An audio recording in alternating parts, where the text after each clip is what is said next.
की बच्ची से प्यार करके 9 साल से you are having sex with her. You destroyed Islam, sir. Full support, sir. Surprise, motherfucker.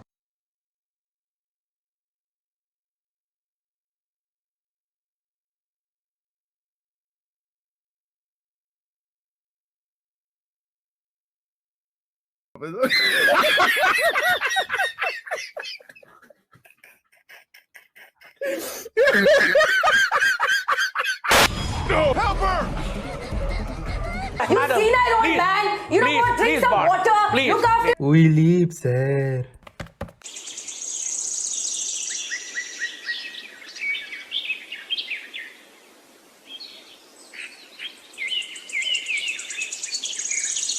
Assalamu alaikum warahmatullahi wabarakatuh, everyone. Welcome back to another episode of the Islamic podcast. So today I'm reacting to a Hindu extremist who recently insulted Prophet Muhammad Salam in a live debate, and this caused a lot of controversy in the Muslim world, especially because this woman is part of the BJP cabinet or the BJP party, and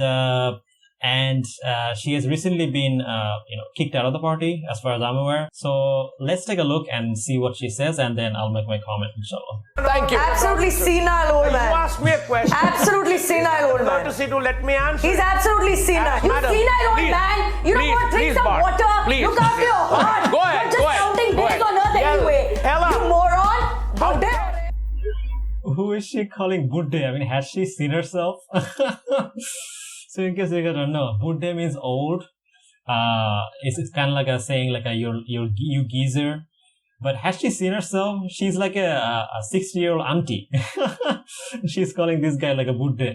I was just thinking the same thing. But anyway, so this is the type of disgusting behavior you expect from like this Hindu extremist, in Hindu Bhakt extremist, right?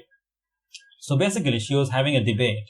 I think it's regards to a type of mosque, and this guy who was debating him, and I think she asked him a question, and he was trying to answer, and she just kept insulting him.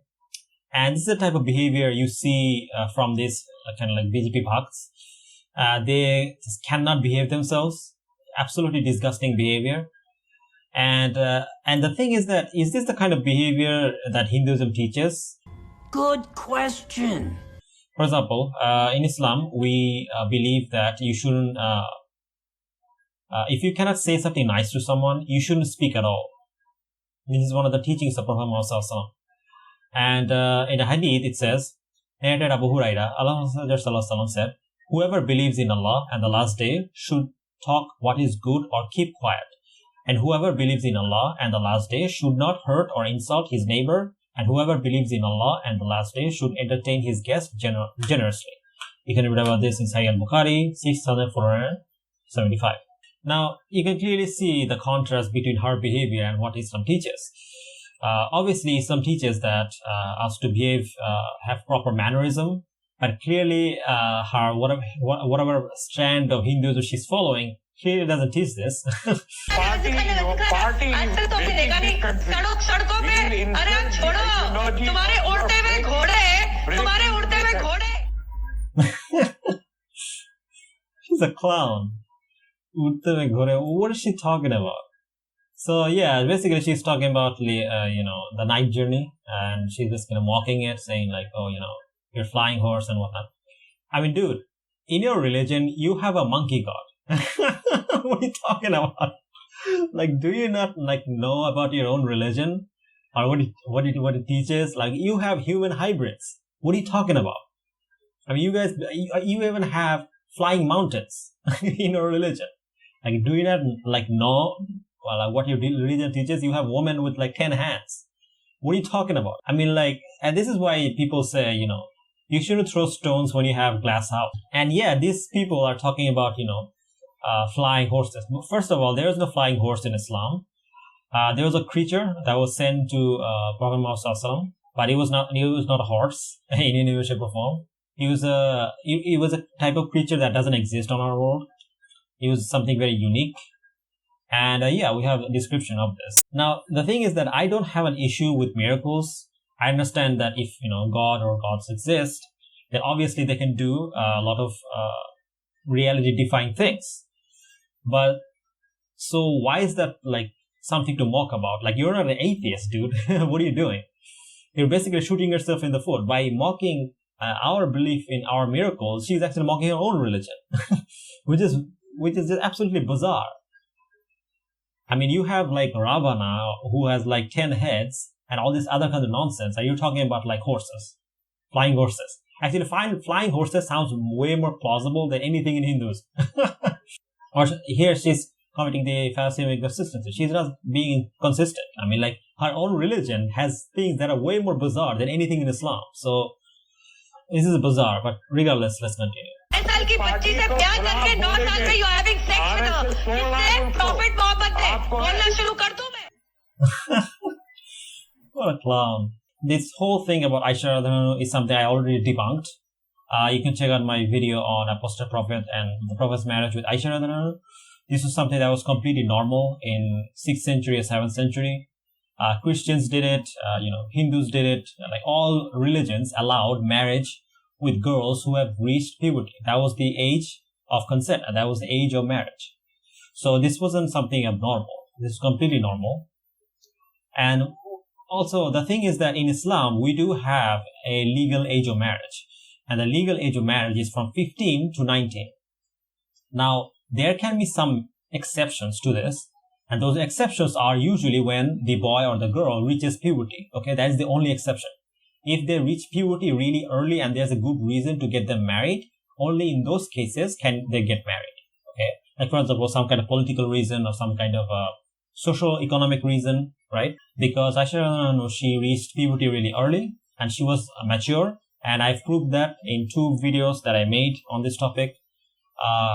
Again, check out my video on Apostate Prophet's Aisha video and the other one I made with Brother Emi and Jay, where I showed all the legal opinion regarding this matter. Yeah, this is something that's completely normal. As a matter of fact, the reason, the fact that, when people reach puberty, they're ready to have sex or get ready for marriage is something biological. It's not even a matter of opinion, okay? It's a biological fact that when people reach puberty, they start having sexual desires, okay? It's normal. This is biologically proven fact, okay? Now, I can cite, there's a few study that I want to cite that will prove this point. Yeah, I think it's published in PubMed. It says the following: the societal norm in India is such that adolescents are expected to respect and follow traditional values and view early sexual debut as undesirable and deviant from the social norm. However, a dramatic shift in attitude towards sex before marriage has been observed in India. We in this study aim to study the factors associated with early sexual debut among unmarried adolescents. The study used data from the Understanding the Lives of Adolescents and Young Adults Udaya survey conducted in 2016 with 15,000 adolescents aged from 10 to 19 years from 2 Indian states. Vivarate and logistic regression analyses were performed to determine the associated factors. Adolescent boys were more prone to early sexual debut compared to girls, which is 4%. Both boys and girls, 17% to 6%, who were school dropouts had significantly higher chances of early sexual debut. Boys who had rare or frequent media exposure were significantly more likely to report early sexual debut than those who had no media exposure. Further, the likelihood of early sexual debut was significantly higher among boys and girls who had exposure to pornography compared to their counterpart. The odds of early sexual debut were higher among boys who had moderately severe depressive symptoms compared to their counterparts. Now, in another place, the study says, they basically show a figure and it says the following, depicts that they're talking about the figure, that the percentage of adolescents who had early premarital sexual debut, by the way, these are people who are having sex before marriage, okay? These are school children, okay? School children or teenagers from the age of 10 to 15 who are having sex, okay? Let's continue reading. Depicts that the percentage of adolescents who had early premarital sexual debut increases with an increase the age irrespective of gender. Adolescent boys had a higher early sexual debut than girls till age 14 years, and after that it was decreasing. Moreover, it was highest among adolescent girls who were 15 and 16 years old compared to boys of the same age. So here you can clearly see that 15 to 16-year-old girls are having sex. But if you look at the figure, and this is the figure of age and the rate, so you can clearly see from the age of 10 to 14, they're already sexually active. So yeah, this is completely normal for people in India to be sexually active from the age of 10 to 14. This is not something abnormal. Now, of course, this is not a high number, but still it exists, which shows that this is completely normal. And these are school children that are having sex, okay? Now, obviously, this type of like feminist, kind of like stupid, liberal, kind of like right-wing idiots, they don't care about this. They're fine with this. And all the liberal feminists, they're all okay with this. But if you get married at the age of 10 to 14, then you have a problem. Then it's an issue, right? When in reality, when people hit puberty, it is completely normal for them to want to have sex because this is biological. It's not something you can change. And of course, they'll be attracted to other people, especially when you have like a mixed environment and they're exposed to all this kind of like pornography and kind of like media exposure and Bollywood, which is like constantly showing like sexual stuff. So of course, they would want to like, experiment and do this other kind of thing. So it's completely normal for them to want to have sex. But the issue here is that they shouldn't be having sex before marriage. But that's what's happening. Because the age of marriage has been delayed to be at the age of 18, these kids are having sex before marriage at the age of 10 to 14. So you tell me, why is it okay for these kids to have sex from the age of 10 to 14, but it's not okay for other people to get married at that age? How is this consistent? That doesn't make any sense. So why is it wrong for them to get married at this age? But they can go around and have sex. They can go around and have boyfriends. It's just not consistent. Again, this is another example of fallacy of inconsistency. Because the thing is, you need to understand is that, and this is why throughout human history, almost all civilization allowed people to get married when they reached puberty. Because that was the only reason. That was when like girls or boys starts having sexual thoughts, when they start becoming sexually active. And this is especially the case in the past, because in the past they didn't have schools. In the past, people had very short lifespan, and the infant mortality rate was also extremely high. And because of this, people were forced to marry as early as possible to have as many children as possible, because children would die very quickly because of diseases, deaths, and wars. And because of this, people in the past were forced to marry early. And that was completely normal. I mean, even now, this is normal. As you can clearly see, some people will have sex. Doesn't matter what you do or what the ruling is. So if they're going to do it anyway, then what's wrong if they get married at that time? Right? I mean, so are you seriously going to tell me that it's okay for them to have sex or be sexually active, but it's not okay if they get married? How is that consistent? And one argument that I constantly see is that, how are they going to go to school and whatnot? People can still go to school even after they're married. So it's not an issue. It's only this type of like feminist and like this type of people who are fine with like teenagers having sex at this early, but not fine with them getting married. These are the hypocrites who take issue with this. Let's talk about Hinduism. In Hinduism, marrying girls before they reach puberty is actually allowed. So this is a straight up like P word. As a matter of fact, not only in Hinduism, these type of marriages are allowed, these type of early marriages are actually considered a good thing. As a matter of fact, if you don't get your daughters married at that age, you're actually sinning. For example, in Manusmriti chapter 994, it says, a man aged 30 years shall marry a maiden of 12 who pleases him, or a man of 24, a girl 8 years of age. If the performance of his duties would otherwise be impeded, he must marry sooner.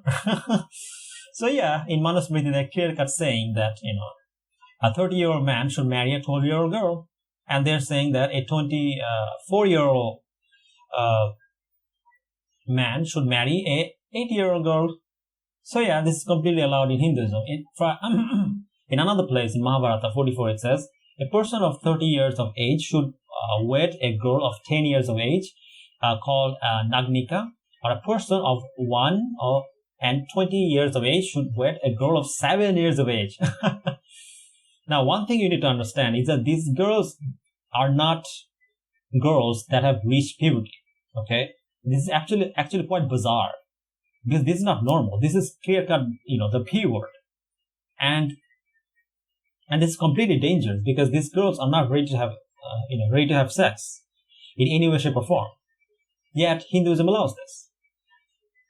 Now, note that these recommendations are more binding for lower bound rather than upper bound. Here is what the Mahabharata translator says in the footnote. This is what it says in the footnote. Nagnika is said to be one who wears a single piece of cloth. A girl in whom the signs of purity have not appeared does not require more than a single piece of cloth to cover her. So yeah, this is talking about girls who haven't reached puberty. For example, in Brahmin marriages, the girl must not reach puberty. In Manusmriti 321, in a commentary by Kamakti, it says the following: it is for this reason that Dhamma Shastras, which are based on the Vedas and which constitute Hindu law, permit 8 forms of marriage. In all these eight, the bride and groom have the right to be united in wedlock with the chanting of mantras, but Brahma is the highest of the 8 forms. In it, the bride must not have attained puberty. This statement is in the Dhamma Shastras themselves. A girl's marriage, which has same significance for her that the Upanayans has for a boy, must be performed when she is 7 years old or 8 years from conception. You read about this in the commentary of Manusmriti 321. What's interesting is that Swami Vivekananda actually criticizes this point as well. He actually admits that in Hinduism, child marriage is completely allowed according to Hindu law. He says, a girl of 8 is married to a man of 30 and the parents are jubilant over it. And if anyone protests against it, the plea is put forward, our religion is being overturned. What sort of religion have they who want to see their girls becoming mothers before they attain puberty, and offer scientific explanation for it? Many again lay the blame at the door of the Muhammadans. They are to blame indeed. Just read Griya Sustras through and see what is given as marriageable age of a girl. That there it is expressly stated that a girl must be married before attaining puberty. The entire Griya Sutras enjoin this. You can read about this in the complete works of Swami Vivekananda, volume 6, epistle, second series, and I'll give the link. You guys can read. So basically, Swami Vivekananda's argument was that it is completely allowed in Hindu law for girls before puberty to get married. Now, in Hinduism, Rama actually married Sita at the age of 6. For example, in Skanda Purana, book 3, chapter 2, chapter 30, verse 8 to 9, it says, the vow of Isvaras that was kept in the abode of Janaka was broken. In his 15 years, O King Rama married the 6-year-old beautiful daughter of King Mithila, Sita, who was not born out of a womb. On getting Sita, Raghava became content and happy. So yeah, here it clearly says that King Rama married the 6-year-old beautiful daughter of King Mithila, Sita. So yeah, he married Sita at the age of 6. Now, what's interesting is that Krishna also married a 8-year-old girl. And this is a very long story. I'm not going to read the whole thing. But it says, you can read about this in Skanda Purana, book 5, section 3, chapter 142, verse 8 to 79. It says, the second child born to the daughter named Rukmini. At the time, an unembodied ethereal voice told him, O Bhishmika, this girl should be given to a 4-armed one on this earth. As time passed on, she became a girl of 8 years. The king recollected the words of the embodied being and became worried. To whom shall I give this daughter? Who will be the 4-armed one?